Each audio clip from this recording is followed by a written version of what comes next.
Hey guys, welcome back to another episode of the Stormwater Creek podcast. This week's a little different than we normally do. The whole crew was out doing things across the great state, hanging with family, getting ready for a big season that's coming up.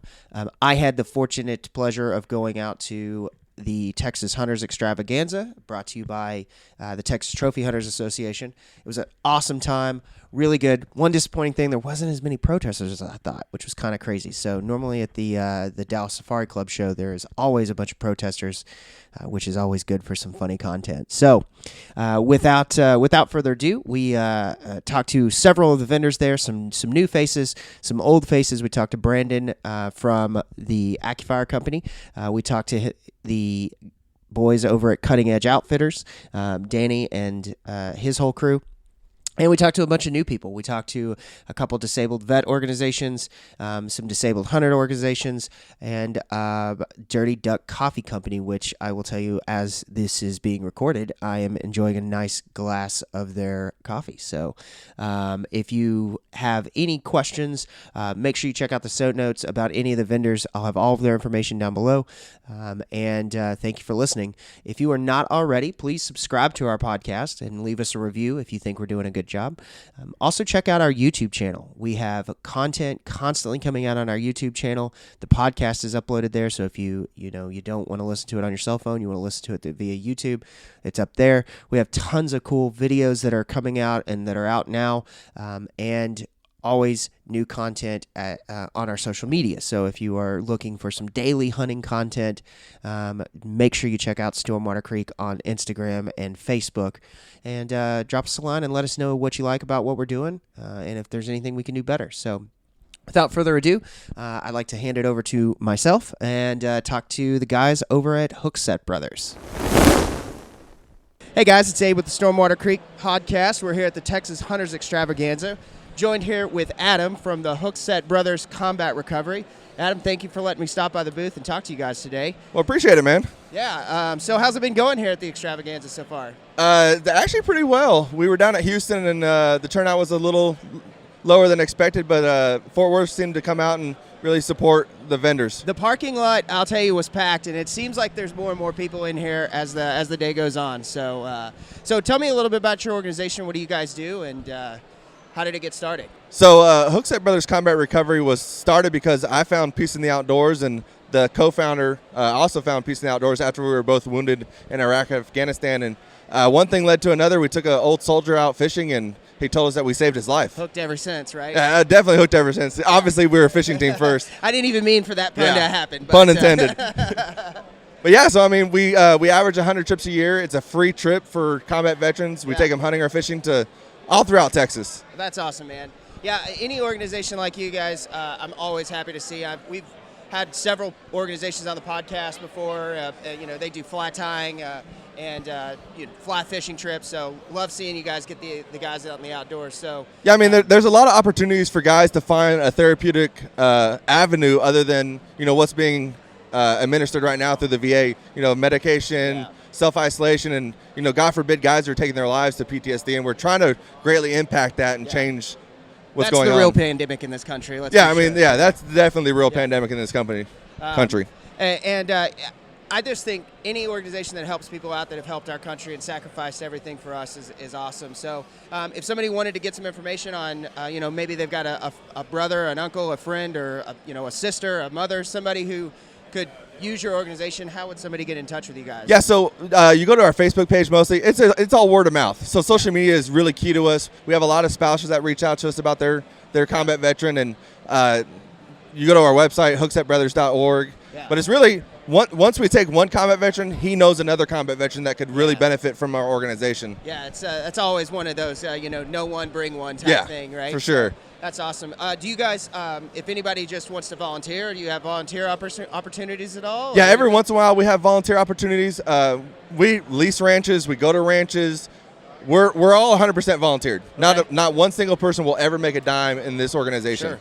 And that's how we've always been for 8 years, and that's how we'll always be. The true love of the game, right? Yeah, for sure. Tell me one of the craziest hunting stories you guys have had, and maybe one of the best feel-good stories you've had too. So probably one of the funniest stories we've had is we were in the hunting blind at one of the ranches, and we were looking for this management deer. And, we got in there at like 4 a.m. real early because this deer has been on one pattern for years. Okay. And the soldier about like 5:15, about 15 minutes before it was ready to go, the feeder's going to go off, he was like, I've got to poop. And I was like, serious. I was like, we've been in here for like an hour and 15 minutes, and you've got to poop right now. Now the coffee's hitting? And I was just like, we've got to sit. And he's like, I can't. It's either in the blind or out there. And I was like, you've got to go outside.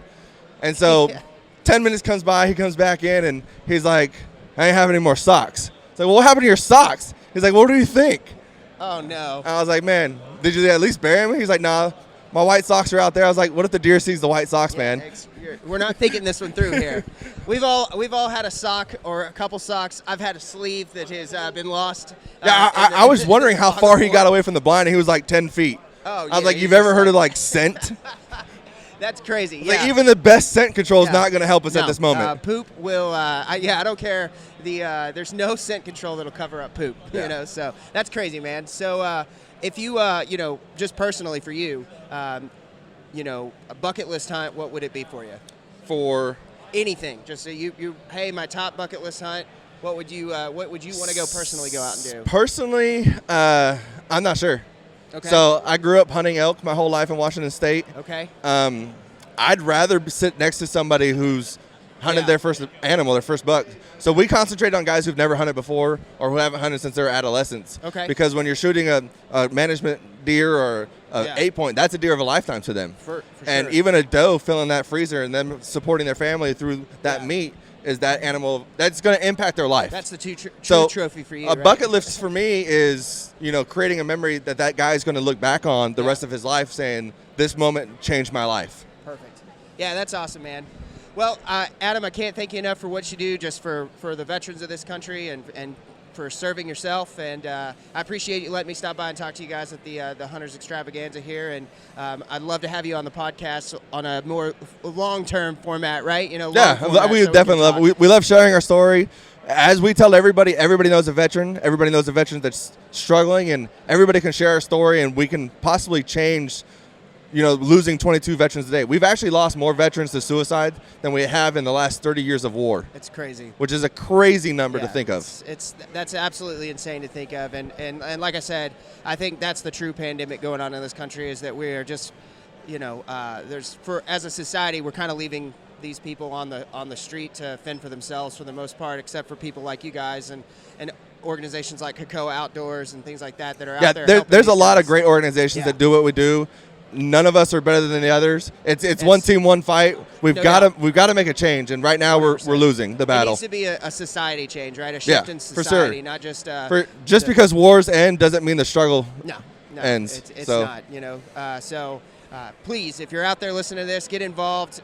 Donate some money, donate some time. Find somebody to get out in the outdoors, and make sure you look these guys up. Social media, anything like that for you guys? Yeah, so Facebook, Instagram, Twitter, I think YouTube. Okay. So we make a video of every trip because we want that guy to go back and watch that video of when he started smiling. Yeah, so that's awesome. And we love messing around. I mean, we take the Marines, Navy. It doesn't matter where you served, as long as you served and you went to war. Even the Coast Guard. We'll even do Coast Guard. They committed to serve our country, so we have no disrespect towards them. They're doing a job that many others would not do. Yeah, no doubt. My dad and my grandfather both served in the Coast Guard. My sister served in the Army, so I am not brave enough to do that. Yeah. I was like, hey, I'm going to stay home and become a computer nerd. But I appreciate what you guys do, and look forward to hearing more from you guys. Yeah, appreciate the time, man. Yeah, no doubt. If you are interested in more, check out the show notes on this podcast. I'll have all their information in the show notes. So, hey, thank you very much, Adam, for everything, and look forward to talking to you soon. Yeah, appreciate it, man. Thanks. All right, guys, here we are at the next booth here. We're with the Dirty Duck Coffee Company, and I'll tell you this. This is, if you've ever needed a reason to come to a place and you're like, well, I'm pretty plugged into the hunting industry. I know this, I know that. when you come to a place like this, you see all matters of things that are right in your backyard, and the Dirty Duck Coffee Company is one of those that we just walking past was like, oh, we got to stop and talk to these guys. So I'm joined with Scott from the Dirty Duck Coffee Company. Scott, tell us a little bit about the company here. So Dirty Duck Coffee was started about a year ago with Buck Heath and Jay Peterson. So two Kansas City boys got into duck hunting in high school, and about a year ago when COVID happened, they were like, they were big coffee drinkers, and they said, hey, I think maybe we could do something with this. And then so they started the coffee company, started the apparel line as well.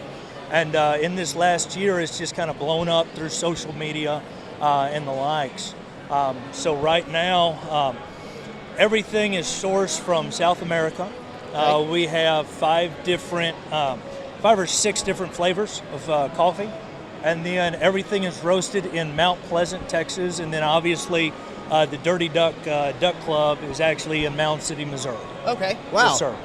So you guys are a full service, yes, the sir. whole 9 yards. Yes, sir. Hats and coffee and mugs. Looks like you got some belts here, the whole 9 yards. Yes, sir. You guys have some pretty cool looking packaging. We've tried the coffee. The coffee is awesome. I'm excited to add this to the repertoire of morning coffee in the morning. Absolutely, absolutely. So you big hunter, obviously? Or? Absolutely. So I've been, luckily enough, my best friend, and now he's actually my brother-in-law, took me duck hunting for the first time when I was 18 years old. Okay. So ever since then, it's kind of been in my blood, and honestly, it's like a disease, unfortunately. Yeah, I know. I talk to people, and they're like, hey, man, I've always thought about duck hunting, and I'm just like, well, it's going to be rough for you. Yeah. No, it's a lot of fun. It's a disease. I love it, the camaraderie, the fact that you don't have to sit silently for hours in the miserable cold waiting for one deer to walk out. You can BS with your buddies, wait till there's a flock of birds, and then just get to ripping on the calls and let her eat. No doubt. It's my addiction right now is the duck hunting. I was always a deer hunter. Had a couple buddies, guys who we do the podcast with, got me into it, and so ever since probably year 5 now of being a solid duck hunter. And that's awesome.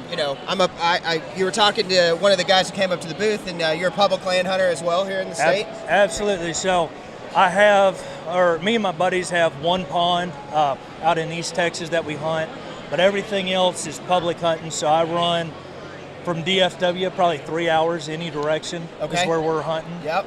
So same here. We're hardcore public land waterfowlers, and it's a pursuit, that's for sure, right? It's fun. It's a beating, and every day is different, unfortunately. 100%. Yeah. So, but it's always enjoyable. Well, and the fact is, when you do hit them on public land, it is kind of a little bit more gratifying, you'd say? Yeah, I would say so, for sure, I mean, there's nothing wrong with going out to your blind and hammering them in 2 hours before sunup, but, like you said, the camaraderie of us sitting around the boat at 3 o'clock in the morning because you got your spot, and you're like, all right, well, everything's set up, and we've got about 3 hours until shooting time. Absolutely. So we've we're trying to incorporate more of the cooking in the blind and all that. So do you guys have what kind of boat do you guys run? So actually, right now it's all walk-in. So we'll do carts. Yeah. We've got a couple of boats. It's just the lakes we hunt really stumpy. Yeah. And you put enough legwork in, you can find those shortcuts, and it's almost to the point now where it's easier. The walk may be long, maybe a mile and a half, but we've made it easy. Yeah. So with the carts, and then we'll be out there during the off season, kind of clearing paths. Get yourself set up. Not making it like a full path, like a trail park, but something where we down on the things that are going to catch on those jerk strings and the strings. We'll clear it, and then it's 3 in the morning. It sucks walking a mile and a half, but we make it easy and we make the best of it. And luckily because we're going so far back, we're not really dealing with a lot of traffic. We pass a lot of people up and say, hey, good luck to you. We'll see you later. No, we're still going. And then we're by ourselves. So we've been very blessed about that. When we do run a boat, we got I think it's 18-foot Excel. Typically, that's going to be used when we go down to the coast. One of the guys I hunt with regularly is down in Houston. So if we go somewhere on the water, he'll take that boat out. Nothing crazy.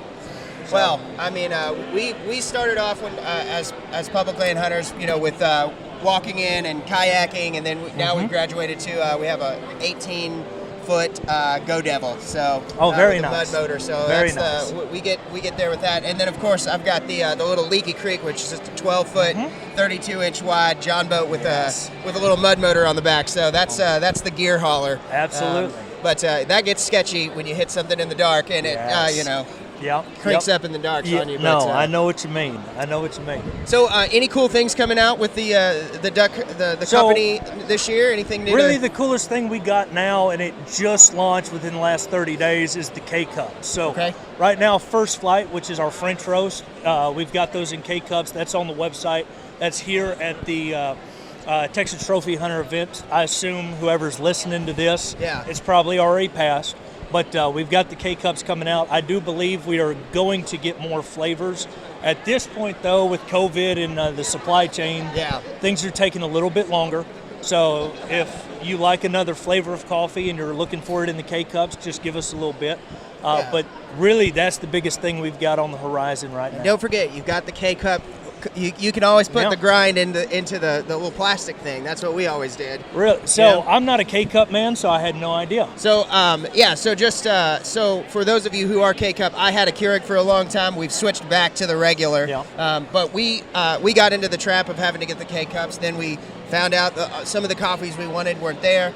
So there's a plastic cup that you can buy on Amazon, and you could just pack that full of the ground coffee, and it turns anything into a K-Cup. So there you go. So there you go. No excuses. Absolutely, no excuses. Just buy a bag of coffee, grind it, or buy the grounds, and then throw it in that little bad boy, and you got your own K-Cup. That's that'll work for you. So no, absolutely. But yeah, man, I thank you very much for joining us. And anywhere like somebody wanted to find out more information on the company website and social media. Really simple. Social media is Dirty Duck Coffee. That's on Instagram. It's on Facebook. We do not do the Twitter. And then also hop on the Google. It's Dirty Duck Coffee. It'll take you right to the website. Perfect. So awesome anything hats. coffee needs, anything. If you want a badass hat, I'd recommend looking at the website. We got actually my favorite hat. We got an Elmer Fudd hat. It's for hunting season, and the olive ones will be back in stock, should be September, October, but they got the nice little ear flap. I like them because I'm not a beanie guy, but my ears get cold, and so they got the ear flap, covers the ears, makes it work. That's awesome, man. Yes, sir. Well, thank you very much for joining Absolutely. us. Thank you. Make sure you guys go out and check out the Dirty Duck Coffee Company. Thanks. Welcome to this is a long lost guest here. We got Brandon. Man, I miss you guys a lot. I know I feel like I talk to you and Austin pretty regularly, but we don't ever do anything because you're on the road.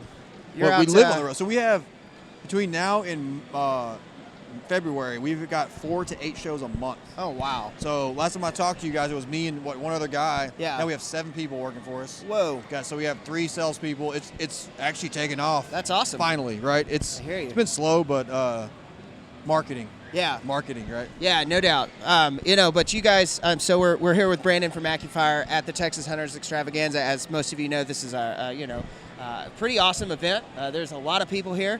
I will tell you the one disappointing thing, not as many protesters as at the SEI show. Yeah, no, I was kind of hoping for some drama. We were coming in from on 30, and I told my wife, I was like, all right, get ready. There's going to be some protesters, meat is murder type people, but. No, I guess they have better things to do now that they're sitting at home unemployed on COVID money. Maybe exactly. The pandemic really kept them down. So. Well, what's funny is this show, the Fort Worth show is the big. To me, it's always the bigger one of the 3, and it's packed. It's packed here. It's awesome. This is great. There's a lot of stuff. There's a gator show right across from you guys. There's a gator show, and then you've got the worst booth, which is the rattlesnake booth, pretty much right behind you. That should be illegal. You. It's terrifying. I walked by and I told Tracy, I was just like, oh God, don't look over there. Yeah, it's terrifying. Like, what is it? I was like, there's a cage full of rattlesnakes. Ugh, I know. Can't send shivers down your spine. So. Yeah. So what's been going on, man? Yes. Any new stuff coming out? I mean, obviously you got the so the thermal is doing well, man. That's kind of the the thermal clip-on's doing outstanding. Yeah. What's actually been we can't keep in stock is the TR1. Okay. So that digital night vision.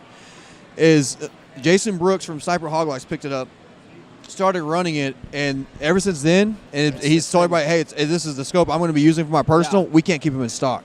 Yeah. And frankly, for $9.99, you can't get a better night vision. No, that's and there are thermal. Everybody loves the clip-on thermal because it's kind of the new hot thing. And to have one under $3,000 is unheard of. So $28.99. Actually, at the show right now is $2,600. So it's doing really well, man. That's where Austin and Jared are at right now. They're at the lease, and they are. It's the middle of the day, so they're not doing it now. But I'm hoping that last night and then tonight they get some hogs down. So right now they're recovering, is what you're saying? There's no doubt they got out there, and there is probably a decent sized hangover. Yeah. On Austin's probably asleep on his dog, and Jared is probably trying to get somebody to rub him. Yeah, exactly. Massage him. Man, he's the taco not bear. in a weird way. Yeah, just in a very platonic type way, right? Yeah. So. But no, so things are going really well, man. We're glad to be here. Realistically, if you follow us on social media, you'll be able to find any of the places we're going to be. Yeah. We've got actually Justin over here. We're doing a better job around social media, so our scheduling is going to be better. So come out and see us. It is, man. Keeping it going. It's just there's we've got so many shows, and you got to travel, and you got to do all that stuff.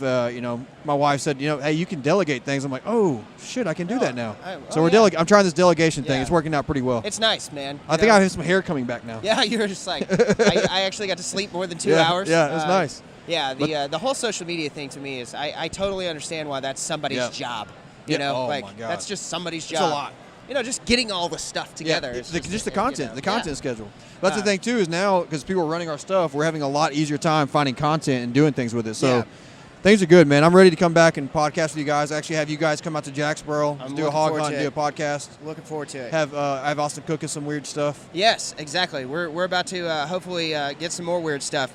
Has he done the raccoon yet? No, we've got plenty of raccoons. Yeah, that's right now. We had a hog trap rolling. We caught 3 big hogs in there, and they literally tore through it. Really? Yeah, uprooted 2 T-posts out of the ground. Wow. It was. Did you get it on camera?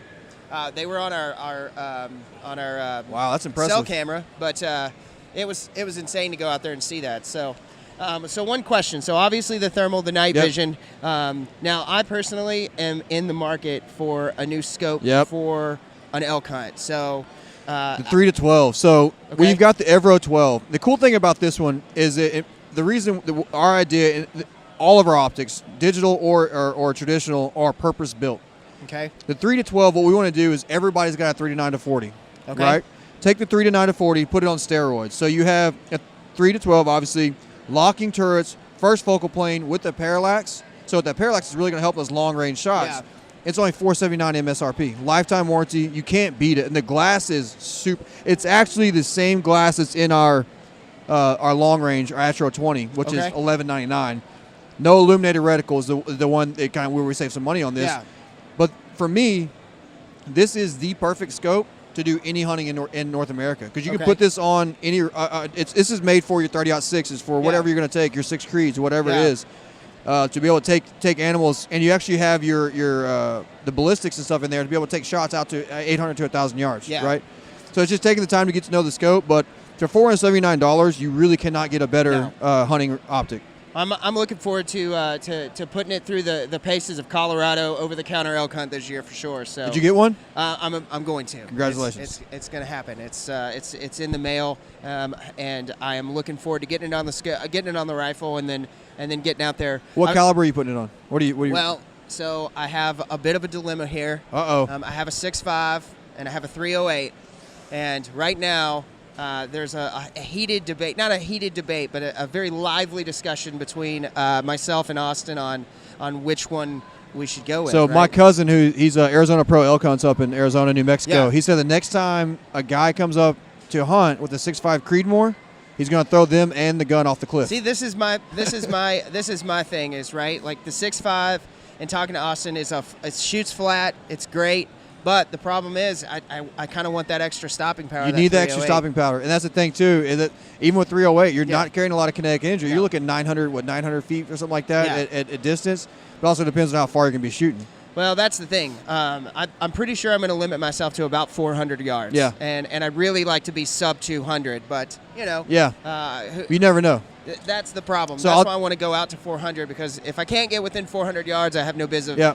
You know. So I've been actually looking at 300 Win Mag and a couple other different rounds specifically for elk hunting. Yeah. So and that's because you need knockdown power, right? Yeah, you need that power. So, well, either way, we've got you. You can Yeah. you get to test it out.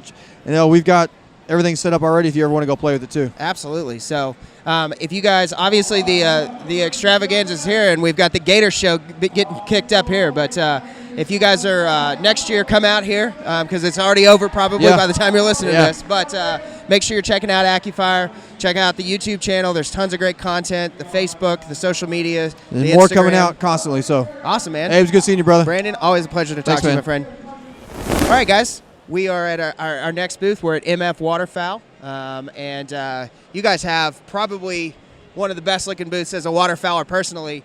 I saw these mojos up here and couldn't stop. And then I saw decoys and was like, I gotta come see you guys. So Well, I appreciate it. A little time and effort went into putting this booth together.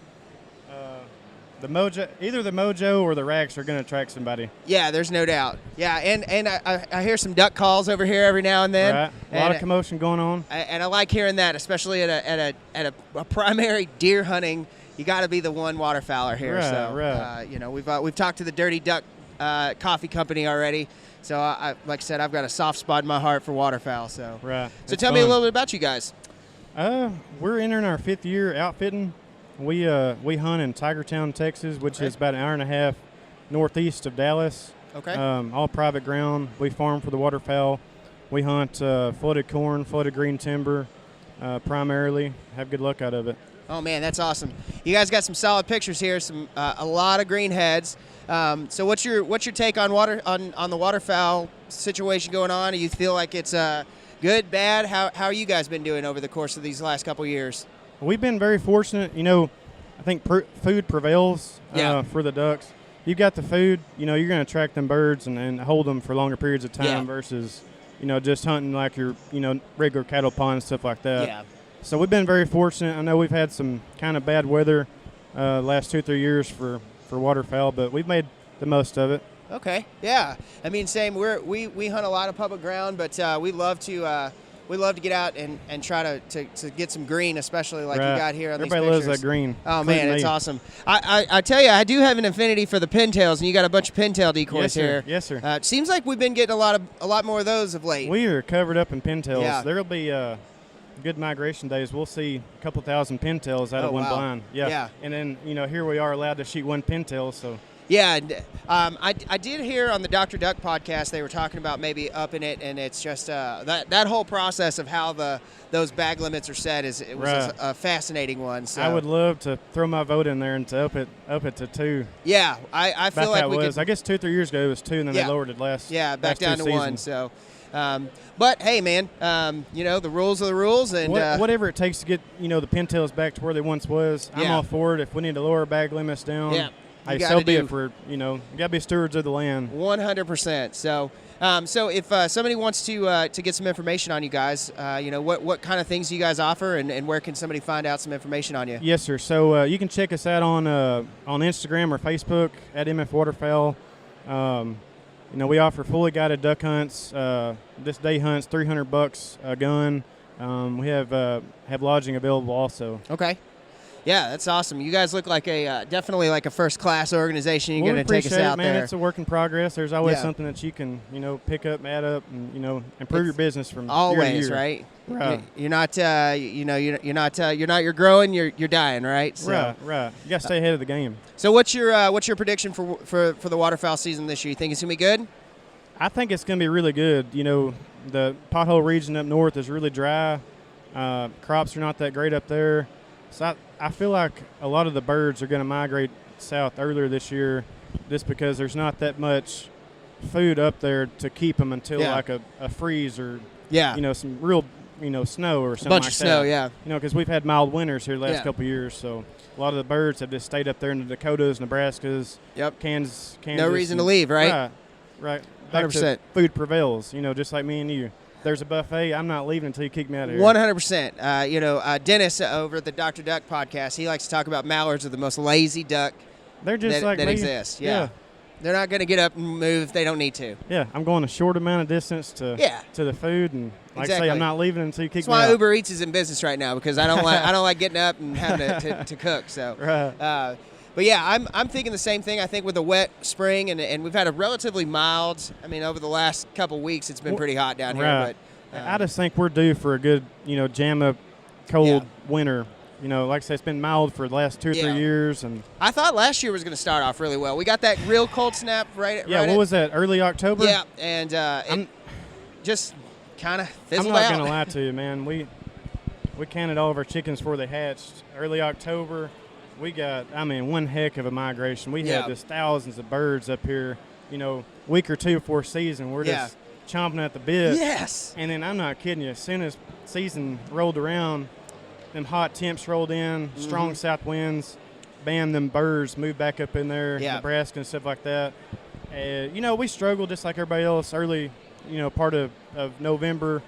We scratched along, but, after the split, we got some decent weather back in, and we started killing a lot of birds. So we started off kind of halfway slow and finished strong. Yeah. So, we did the same way, right? It started off like we got a little bang, and then it just tapered off. Right. And then it was a teaser. It was a teaser. That's kind of what it was.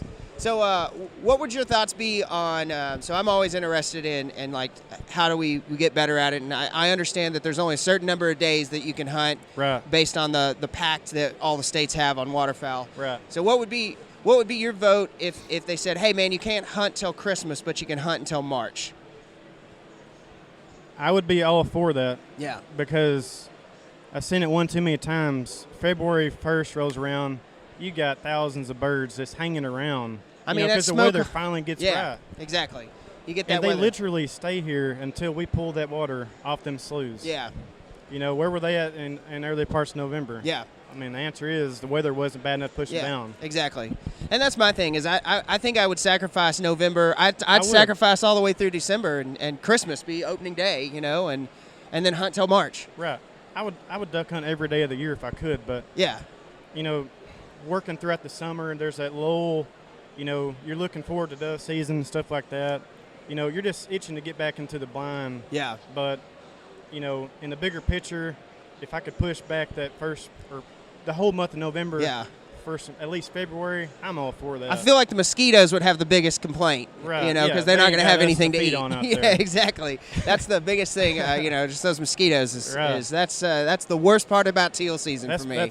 That's why I don't bow hunt much anymore. I can't fight the mosquitoes like I could. I suffer through it a little bit here and there, but it is rough.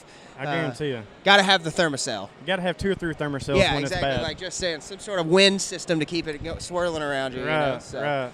Well, man, I appreciate it. Once again, tell everybody where they can find out some information on you guys. At MF Waterfowl, Instagram, Facebook. We're currently working on a website, so just holler. We'll set you up. Perfect. Take you on a good hunt. Yeah. All right. Well, thank you very much for joining us, guys, and I look forward to seeing what your season has to offer. Yes, sir. I appreciate it. Thanks. All right, guys. We've made our way over from the MF Waterfowler booth to their neighbors, Operation Orphans, and this is absolutely an organization that is near and dear to us. One of the hosts, Jordan, they host an orphan hunt every single year, and I had the pleasure of helping guide a couple years ago, and it was one of the best things. So we're joined here with Jason from Operation Orphan. Jason, thank you for letting me sit here and talk to you guys. So absolutely. Tell me a little bit about yourself. Jason, I've been with, I'm on the board of directors with Operation Orphans now, but back in 79 to 83, I hunted as a kid. Okay. And then about maybe 15 years ago, started back with the organization, trying to help out and just give back. So I'm here helping raise money. It's always nice to see these organizations, that are actually giving back and are doing this for the love of the game, and getting more and more kids involved in this, that I'm guessing would have otherwise never had an opportunity to do. Oh, absolutely. And that's what we do. We're trying to get these kids who, they're foster kids who are in homes and group homes and with foster parents, just give them an opportunity to get out and go on fishing trips and hunting trips every year. So we didn't get to do it last year, so we're really geared up this year and excited. Yeah, I mean I'm hoping that we don't have any kind of nonsense like last year again, and a disruption to that. I know. Yeah, because I'm sure there's a lot of kids that look forward to this every year. Oh, they do. I know that when I was in a boarding school back in the 70s, that I mean it was something we really look forward to every year. So it's a great opportunity to just get the kids out there who otherwise wouldn't have a chance. Yeah. Yeah. So, one of your best hunt stories, or one of your best stories with the organization? I'm sure there's a ton of them, but yeah, I mean, it's every year. I think I've got great stories with kids. Like I try to. We do 4 hunts a year.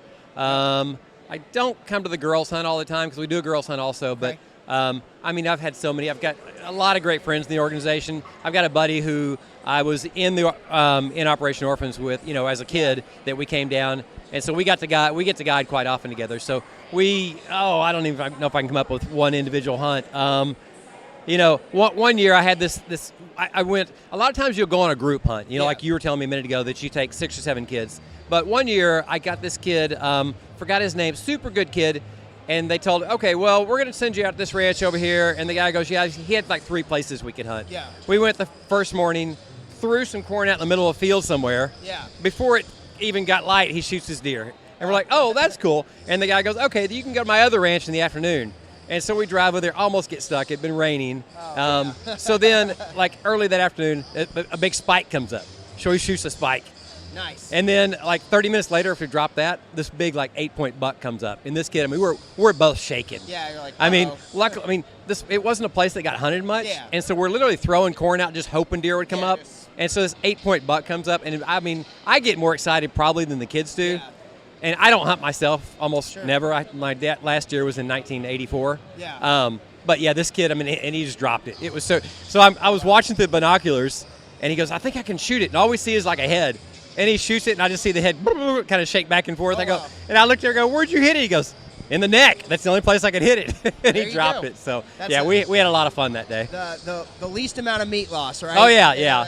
He was a super good kid. Yeah, that's always fun, man, and it's always a theme that I hear in organizations like this, like you guys, like the guys over there, the Hookset brothers, who do the military veteran. Another great cause. Being around that and doing it a couple times myself is. You're more excited than those kids. Absolutely. Most of the time, Yep. You're just Absolutely. Like, oh my God, you did it. Yeah.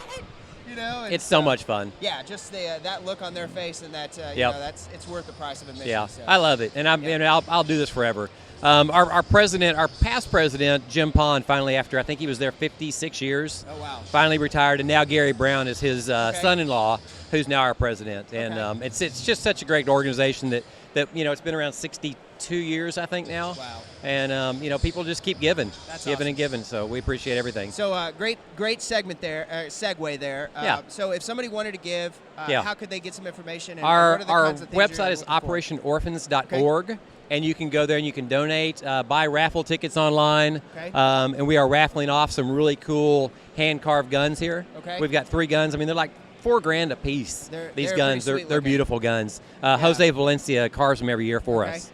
So, you can go to the operationorphans.org and donate and buy raffle tickets. Any social media or anything like that you guys do? We've got a Facebook page. It's not huge, but the website. Yep. Yeah, the website's the main thing. Yeah, and for you guys listening to it, if you missed that, just it'll be down in the show notes. Yeah. So you'll be able to catch that via that. So. Yep. Well, man, Jason, I appreciate it. Thank you very nice much to for meet your you. time, and thank you for what you do and giving back to the sport here. Yep. So appreciate thank it. you very much. All right, thanks.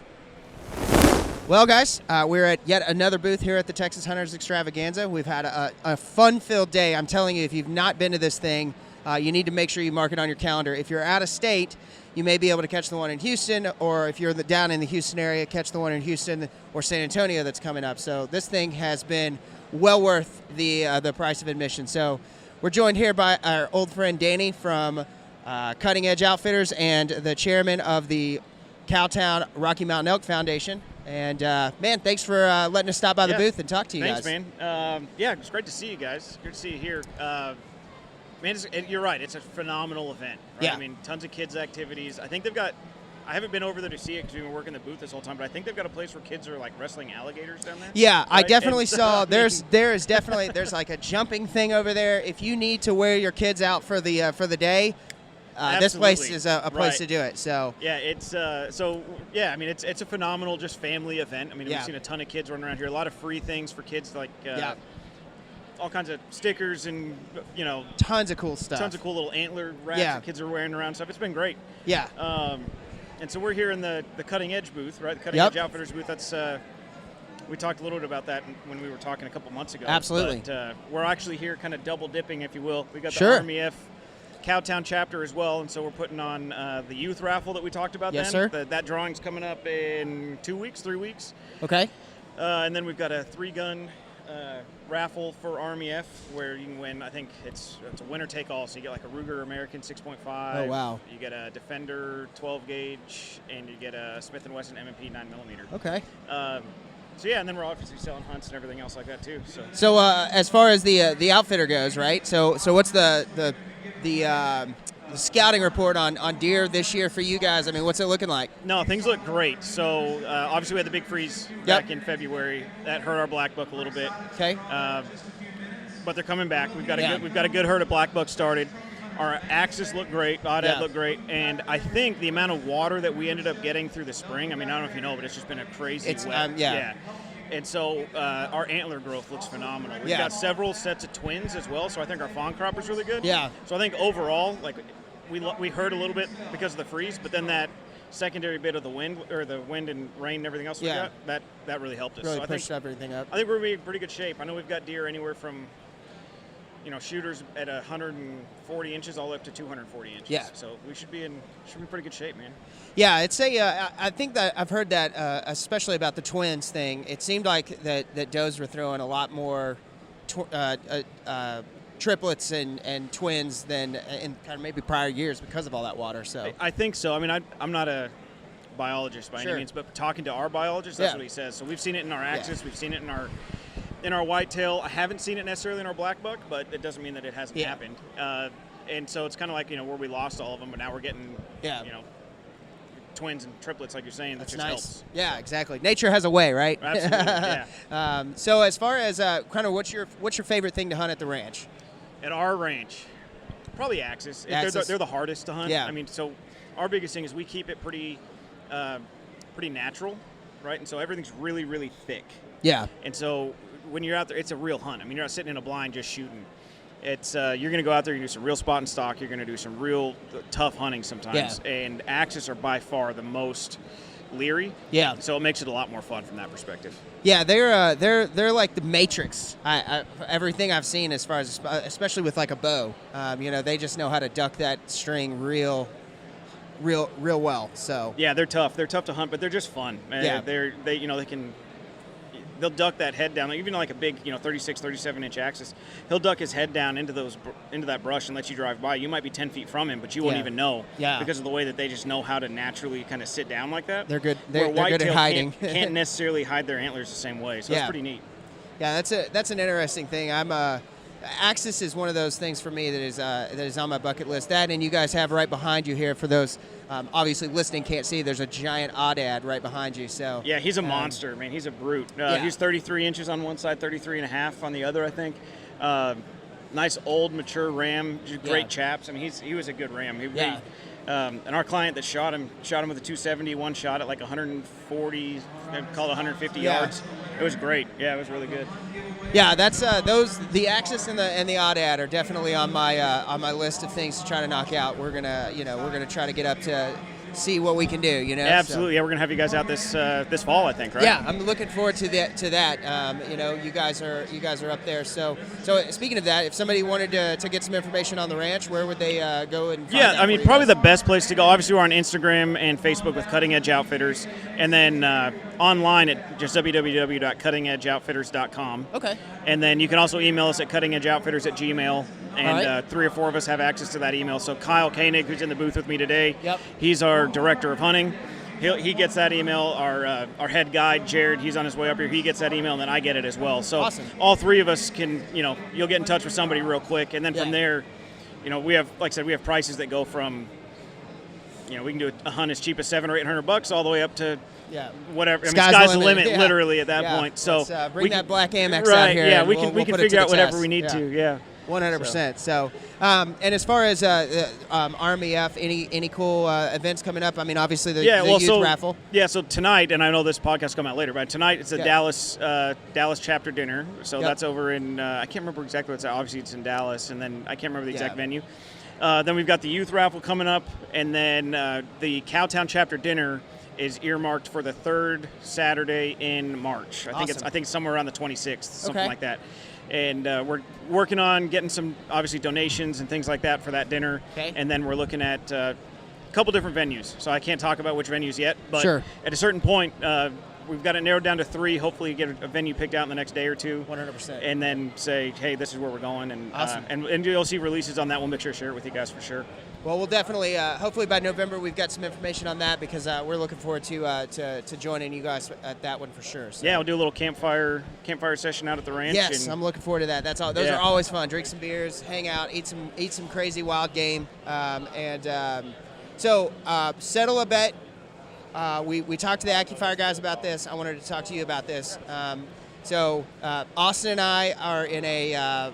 There's a decision being made on what rifle I'm going to take up to the mountain this year.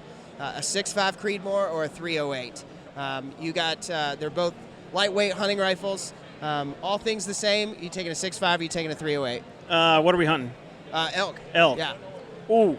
All right. So here, I shoot a 6.5 at a lot of stuff. My favorite rifle for elk is a 300 Win Mag, which is a whole totally different caliber. Yeah. I've got a lot of faith in that 6.5. I'm probably taking a 6.5. Okay. Only because I know that round really well. I've never actually owned a 308. I know it's a phenomenal round. Yeah. But because I know the 6.5, I'm probably taking a 6.5. And I know I'm going to catch flack from a couple people because I said that. That's okay. That's okay. It seems to be like one of the the biggest debate in this, and so and I'm going to throw, because I know you really well, and I want to throw one other question at you real fast. So it is a touch political. That's fine. But so recently there's been some hubbub, if you will, about an organization trying to get the Secretary of the Interior to basically use the Lacey Act to put in a rule that would limit or basically straight up ban interstate transportation of wild game. Right. I'm very familiar. Yep. Living dead. No. Yeah. Yep. So this is not. I think one of the biggest things for people to understand, this is not a law that they're talking about passing. They are literally petitioning the Secretary of the Interior to just make an outright rule. A mandate. If a you mandate. will. Yeah. So what's your take on that? Oh, I just think it's a total government overreach. Yeah. Period. I mean, it's just. We should be allowed to self-govern to a degree. 100%. I get it. We need speed limits and things like that, but at the same time, those are really more suggestions than they are. And if you choose not to follow them, then there's consequences, right? But that's an absolute overreach by the government. And I mean, without getting too political about it, it just kind of goes along with the theme of a lot of this year, right? Yeah. And I think we're seeing a lot of that from this administration, and I think you would see in coming years at the next election, I would hope that Americans are angry enough at kind of the changes and the things that we've seen that'll show up in the voting pools. Yeah, I can't imagine that if something like that got in, that there wouldn't be mass upheaval. Absolutely. Bipartisan at that, right? Absolutely. I mean, because that's that just is such a it kills the North American model. You're dead. You're dead in the water. Yeah, right? I mean, think it's just. This country is built on like westward expansion and just like the growth of the economies and stuff like that, and the freedom to move and the American dream and all of that goes away with that. And for what? Just because they really are attacking hunters. I mean, that's what. Who else is transporting that stuff, right? Yeah. I mean, and cattle ranchers and our way of life, and I mean that's all it is. It's just a blatant attack on our freedoms, and there's no doubt. And it's just not their. It's not their place. Agreed. I completely agree with you, and I do have some confidence, be it misguided or misinterpreted, but I definitely think that it'll be something that is it is a headline grabbing thing, and that's pretty much it. Yeah. I can't imagine that something like that goes through. I don't think it goes through or passes. Goes through or gets. Yeah, I mean, whatever. I can't I believe guess it's not a vote. But no, but I can't imagine that the Secretary of Interior would even allow that, and even if he did, I can't imagine that that you wouldn't have just complete mass. Absolutely. I mean, disruption of that. It'd be as ridiculous as I want to go to Arkansas on a duck hunt, and I can't bring my ducks back that I killed. I can't bring feathers back. Yeah. I mean, it's like ridiculous, like feathers and things like that, and Yeah, so, absolutely. I mean, I'm all fine with, like, you want to test certain game, like CWD is a big deal, right? Yeah, You want to test absolutely. game for CWD before it crosses lines, fine, I get that. We don't want to No spread doubt. diseases. That's one thing. But just to Yeah. completely shut it down and be like, hey, you can't go to Yeah. Colorado and shoot an elk and bring it back to Texas. Like, that's Yeah, ridiculous. Exactly. Agreed. So, Agreed. Hey, I want to touch back on your 6'5", 308 question. I want to Okay. ask Kyle, my director of hunting, who's in the booth with us, because All I know right. how he feels about these two calibers, and I'm not going to reserve anything or say anything without asking him.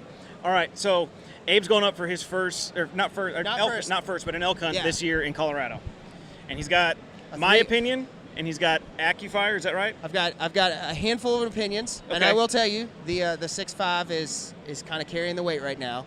Okay. But it's up for debate, very Yeah. much so. So you have two options. You're hunting elk in Colorado, Yep. which matters because if you're hunting elk somewhere else, I mean, Maybe a distance bit of- and yeah. and all of that matters, right? So you're shooting a 308 or a 6.5 Creedmoor. Yeah. What are you taking? You will shoot no more than 400 yards. Oh, I'm taking 308 all day. 308 I'm all taking day. 308. And this is why I own the company. He's just a part of it because I'd have brought a 6.5. See, the thing is that there's a lot of elk right now that suffer from CWD, Yeah. Creedmoor wasting disease, where they wind up getting shot by a Creedmoor and wasting away in the mountains somewhere. Yeah. Yeah. That I seems to told- be the hot topic. The I hot told him conversation. I would bring a 6.5 only because I shoot the 6.5 here in Texas for a lot of stuff, and I know that round. Yeah. And I've never actually owned or shot a 308, so Yeah. that's where I'm at with it. Do I think you could go wrong with either one? I don't. No. And if you could shoot a 300 Win Mag, I would take that. It's the old adage, and this is the Austin and I's adage. It's the Indian, not the arrow, right? Absolutely. You know? And so again, like you're shooting a 6.5, you get into.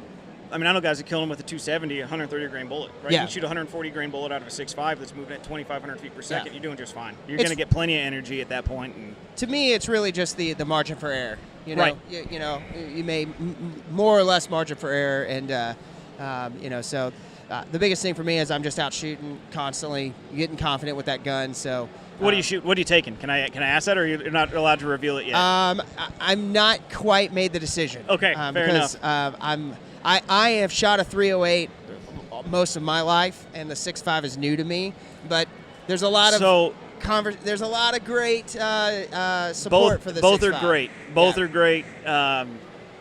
You can't really. I don't think you can go wrong with either one. I think Yeah. that what's more important in that exact scenario is going with the caliber that you know. Yeah. And more so than the caliber of the gun, right? Like Yeah. every gun shoots different. Grab the gun that you can. Yeah. You know when you throw it up and those sights are on it, that Yeah. bullet's going where you want it to go. 100%.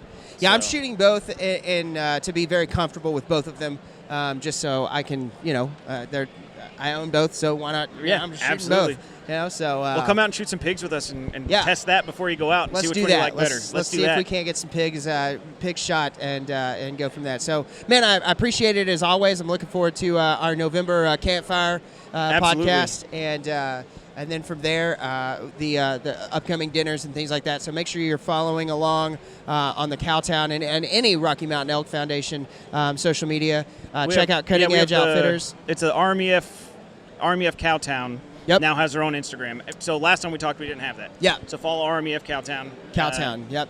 Cutting Edge Outfitters on Instagram, Yes. Facebook, and online. Yeah. that'd be great. Hey, for all of those out there listening, now is the time to set up a Christmas present for your, start dropping that hint to the wife about a Christmas present, maybe a black buck, an oddad, a whitetail.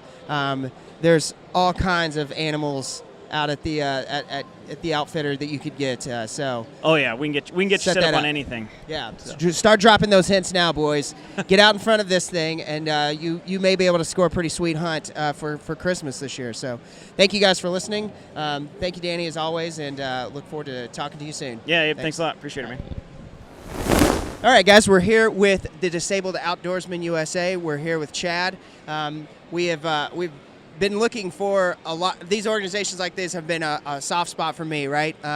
We've talked to the Hook Set guys. We've talked to Operation Orphan, and when we saw you guys, we were like, oh, we've got to stop by and talk to you guys. So tell me a little bit about yourself and the organization.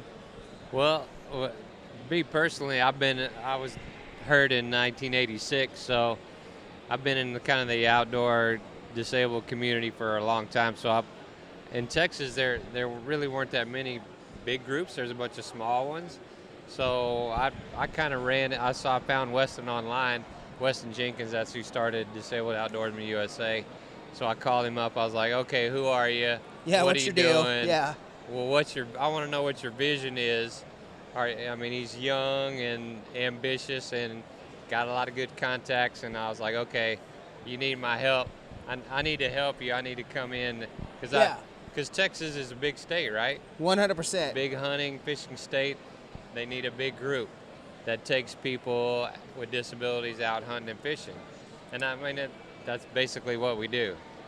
We just want to grow big and reach as many people as we can because we don't want to turn anyone away. Yeah, no doubt. Everybody that shows up and say, we need your help, we want to be, come on, we can do it. Yeah, let's do it. Let's go. We're just kind of getting started. We're doing the fundraising, always taking people out as many as we can. Yeah. We got a chapter in Utah, and we're about to open another one up in South Carolina next month. Wow, that's awesome. So we're growing. We want to do a Top Shot event every year in Texas for people with disabilities. Okay. They started it in Utah last year. And we want to do one in Texas next year. And I happen to know people in like at least 3 or 4 or 5 other states. Okay. So what I want to do is have a Top Shot event in like 9 or 10 states. All right. Get all the winners together. And then do like get them over to the Whittington Center and the NRA's Whittington Center in New Mexico. Have a national event. Yeah, that'd be awesome. So that's just something in the future that we want to working on. There needs to be something cool like that for 100%. people with disabilities. Agreed. Yeah, I agreed. So, so you guys have a giant elk mount here in the booth. So is that somebody's? I mean, what's the story behind that guy? Somebody donated that to the group, so we're auctioning it off, the mount. Oh, wow. So, I mean, basically what I would do with it is I would saw it up, chop it up, because elk antlers go for $10 a pound. Oh, wow. So that's about $220 there. That's a pretty good little haul there. That's a solid one. So, and you also have your friend Trixie here. She's just loving life back there. She's my gun dog / service dog in training. So I go visit people in the rehab. Yeah. So I'd get them certified to be my therapy dog.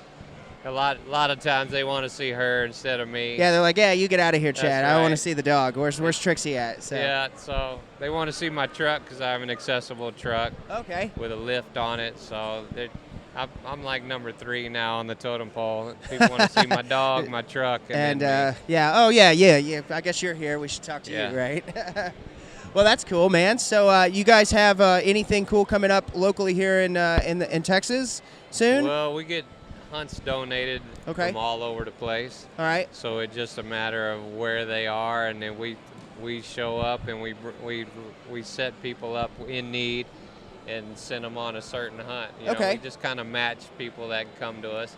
Based on I'm sure a myriad of factors. Right. Yeah. Right. Based on have they hunted before? You know, what kind of equipment they need, where the place is, what kind of accessibility they have. And so as we grow, I mean, we're just going to slow and steady get bigger and bigger. So then I have 2 questions for you. I'll ask you the first one and then the second one. So first question is, if somebody has a disabled family member, is disabled themselves, where may they find some information on how to get in touch with your organization? Well, DOUSA is on the net. We have a website and a Facebook page. Okay. Just look up Disabled Outdoorsman USA. Okay. And you'll on the Google find box, us somehow. It'll lead you there. You could also find their information down in the show notes if you are trying to find that exact website. It'll be in the show notes for us. Now, what if I'm a volunteer and would like to help out the organization in whatever fashion? How would I go about doing that? Same thing. Just get in touch with us, me or Clayton or Weston, and say, I want to help. This is my area. This is, if there's something going on, or if you can travel, even better. Yeah. Well, I mean, we'll get anybody we can to join, even if it's just for fundraising or to help get the word out. Yeah. You never know who you're going to reach. We'll reach people, and then they'll know somebody that got injured, or somebody has a disability, they need help getting back out. Just the more people you can reach, the better. Okay. And so my last question is, any fun hunting stories? Anything funny you wanted to? Yeah, I'll make it quick. Back when I was training my own dogs, I had a big beast of a girl, like a 90-pounder, and she would break a lot on the shot. So I would always hook her to my chair. Oh no! So I host a disabled group hunt for teal every year. So we were out teal hunting one morning. I'm sitting on top of the levee with her, and I'm like, I know she's gonna break, so I'm gonna be smart, right, and point my chair down the top of the levee instead of toward the water. So it was kind of a windy, cool morning. I was like, this is fine, it's fine, because if it would rain, I was gonna be cold and miserable. So we sat there for 30 minutes, nothing, and some ducks fly by, and my buddies all shoot at it. We were in the blind, and they all missed, and I looked at my dog, and she's about to bust. I'm like, don't do it. Good. So she goes towards the water, so yanked my chair towards the water, and it's like downhill to the water. I was like, no. We're going in. Yeah. So head first in the water, underwater, and I'm just trying to keep my head out. Yeah. My dog's still attached to my chair, and I could hear my buddy. He had a friend of mine was behind the levee just to help her. He's like, well, go help him get out of the water. Yeah. So they were all laughing their tails off at me, and I had to dump water out my calls. Now I'm all wet and miserable, and they were loving it. So that's my fun dog story. That's that's pretty good. That's pretty good. That's that was the second time she yanked me out of my chair, by the way. Yeah, that's one of those ones you don't want to have happen too many times. Getting yanked out's bad enough, but getting yanked out into the water. I wasn't the first. Well, I wasn't the first one to go in the water, so. Yeah, that's good. That's good. Well, man, I appreciate your time, Chad, and you guys letting us stop by the booth.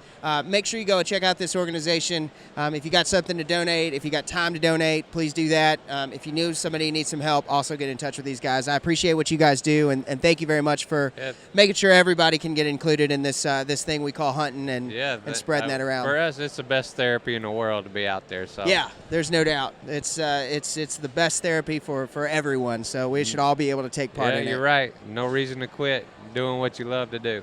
Absolutely. Well, Chad, I appreciate it. Thank you very much. And make sure you follow along with us down below. You got it. Thanks, guys. Stormwater Creek is the best. Grinch, the captain. Aim, the helper. Jordan, the problem solver. I hope you like Stormwater Creek. Stormwater Creek.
Stormwater Creek is the best. Grinch, the captain. Aim, the helper. Jordan, the problem solver. I hope you like Stormwater Creek. Stormwater Creek.